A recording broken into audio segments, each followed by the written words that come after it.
Now, some of them are military smoothbore muskets, and those may be veterans like the men they carry them of the earlier conflict called the French and Indian War.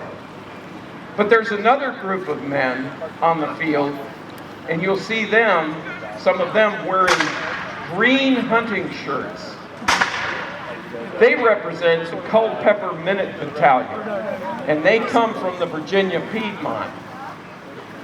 They come from Fauquier, Culpeper, and the east slope of the Blue Ridge.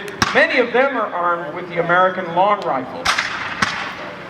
The American long rifle is different from a smoothbore in that spiral grooves are cut in the inside of the gun barrel. And what this does, it throws a bullet, but in the process, it puts a spin on that bullet. And putting a spin on a bullet will make it go further, faster, and straighter. In terms of carrying that rifle, can strike a target the size of a man at as far away as 400 yards. So it is a weapon that can be used out of range of British soldiers and still be effective when those same British soldiers can't strike a target firing back. The British, for their part, have, during this campaign, they are largely armed with the smoothbore musket. The King's pattern musket is a 75 caliber flintlock smoothbore weapon. All that it is an organization which wears red coats and buff-colored facings. Facings, that's a term from the 18th century military. That's the color of part of the uniform. The cuff, the collar, and the lapels or revers. The 14th Regiment of Foot had buff, and they're the men who wear those tall, black, bearskin helmets, headgear. The Grenadiers are the tallest, the strongest, the best men in a British regiment of foot. They are the elite.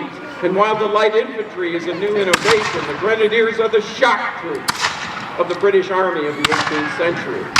And they will play an extraordinarily important role in the fight that occurred here at Great Bridge on December the 9th, 1775. The term grenadier may be a little confusing. Why do they call them grenadiers? And the reason is, in an earlier period, the grenadiers were actually given a small cast iron bomb with a fuse. They threw over walls, entrenchments at the enemy.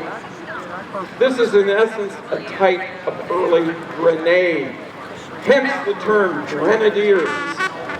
By this time, the Grenadiers almost never hurl grenades anymore. That's pretty much a thing of the past. But the name sticks. And some of these men may actually still have mounted on their crossbelts a small tin or brass container called a match case. The match case contains a piece of slow match. That's a piece of rope that's been chemically treated so that when you expose it to fire, it burns slowly. So they've got a source of fire on their person to light those grenades with before they throw them. The British Army was, and still is, an extremely tradition-minded organization. So while Grenadiers, by and large, don't throw grenades anymore, some of them, they still wear those bearskin caps, which set them apart. And they still wear those match cases on their crossbelts.